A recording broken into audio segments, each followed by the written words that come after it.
Fear is one of the most powerful emotions you will feel, and rightly so. Back in the day when we were walking the savannas and facing lions, tigers, and bears, we needed fear to keep us alive. It would close down some of our brain function. It would close down our stomach function and put all of that energy to our big muscle groups, right? And so we could then fight or run away. So fear is a really important emotion to keep us alive.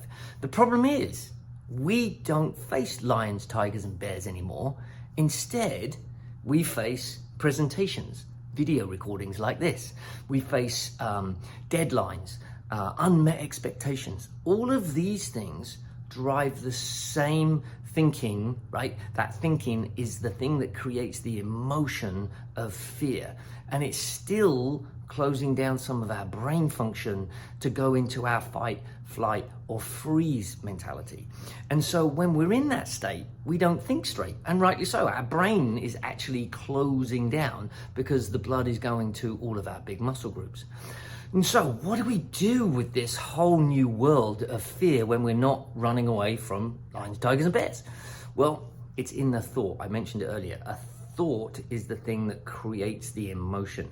The thought of sitting in front of this camera, oh crap, what are people gonna think about me? What are people gonna say? Are people gonna watch it? Do people care?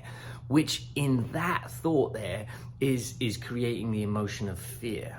Now, if I let that thought go and I let the fear take hold of me, then I wouldn't have sat in front of this camera to record this new blog post.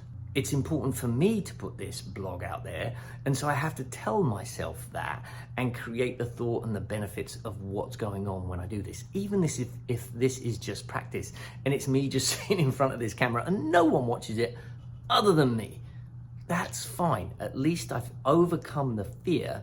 I've changed the thought, right? Which then blocks that fear out. So then I'm able to use that technique and that practice in other areas of my life.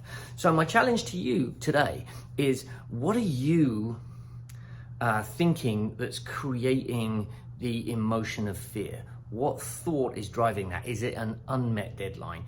Is it expectations of family members?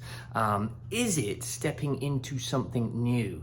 This is a big one, especially for athletes as they're looking to transition.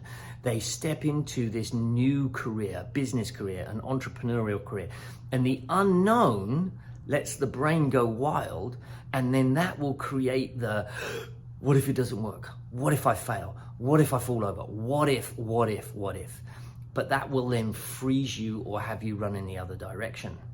And it's very subtle sometimes. Sometimes you can say, I'm going to get into an entrepreneur, but you can sabotage yourself by not doing something to actually make it happen, by not making the phone calls to promote your business, by not actually putting together a business plan, by waiting to the last minute for the job interview and therefore not getting it. And then you can say to yourself, see, I wasn't made for that job anyway. I must be crap. This is all of the things that the brain does. So if you want more help with this, I'd be glad to help you out. I'd be happy to jump in with you, do a quick coaching session on fear, on your thinking, on your new future as an entrepreneur or as a professional businessman. Whatever it is that you are looking to do, I'd be happy to help out. DM me on LinkedIn, or you can email me, tony@mpbcoaching.com. Looking forward to helping you in any way I can. Reach out to me. Thanks a lot, and I'll see you next week.